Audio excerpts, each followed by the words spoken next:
Senyum bahagia karyawan MBG ketika menerima gaji mewarnai media sosial. Akan tetapi, di balik itu ada isak tangis para honorer yang meminta keadilan.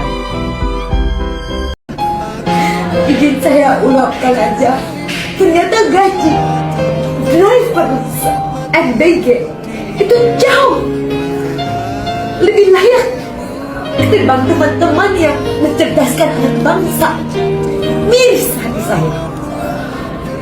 Kalau mungkin teman-teman yang mungkin punya suami mapan atau mungkin kemandirian sendiri untuk mencari rupiah itu, alhamdulillah. Tapi bagaimana, apa kabarnya saudara-saudara saya hanya berpatok dari situ? Kontroversi ini bukan sekadar perdebatan angka, ini adalah pertarungan nasib. Pertikaian antara yang diangkat dan yang diabaikan semakin memanas semenjak mencuatnya isu karyawan MBG akan diangkat sebagai ASN. Sindiran-sindiran pedas dari para guru honorer mulai membanjiri jagat maya. Mereka merasa ditinggalkan, diabaikan, padahal mereka adalah garda terdepan pendidikan.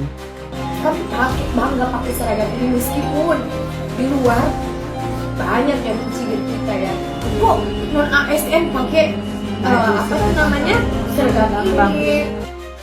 Gelombang kritik ini tak terhindarkan, sampai akhirnya mengundang reaksi dari para pakar dan wakil rakyat. Seolah-olah guru itu diagungkan sebagai pendidik, profesi yang mulia itu. Tapi dia direndahkan di dalam kedudukan dia sebagai pendidik justru.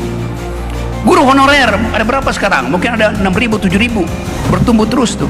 Justru guru honorer ini yang mesti dikasih gaji lebih besar karena statusnya honorer, supaya dia nggak kabur cari honorer yang lain lagi kan. Itu logikanya begitu. Di kita ada perintah konstitusi, cerdaskan kehidupan bangsa, pelihara fakir miskin. Konsekuensinya apa? State spending, mandatory spending itu harus diberikan lebih dahulu pada dua institusi ini, pendidikan dan kesehatan. Artinya pendidikan 25% dikeluarkan dari APBN, di keep, jangan dipakai itu.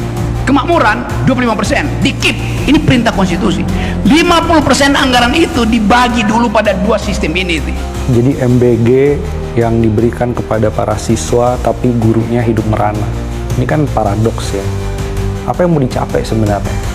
Kita nggak habis pikir sebenarnya apa yang mau dicapai dari makan bergizi gratis yang bahkan masih banyak guru yang menjadi korban dari efisiensi anggaran, atau sebelumnya memang dia tidak sejahtera, masuk kategori prasejahtera. Berapa banyak guru ya yang masih menerima bansos. Itu kan artinya ini yang harus ditolong dulu. Tapi kalau ini kemudian mau dilompatin atas nama program kampanye yang namanya makan bergizi gratis, saya kira ini nggak adil. Dan saya kira ini kita sedang memupuk kuburan untuk pendidikan yang semakin gelap ke depan.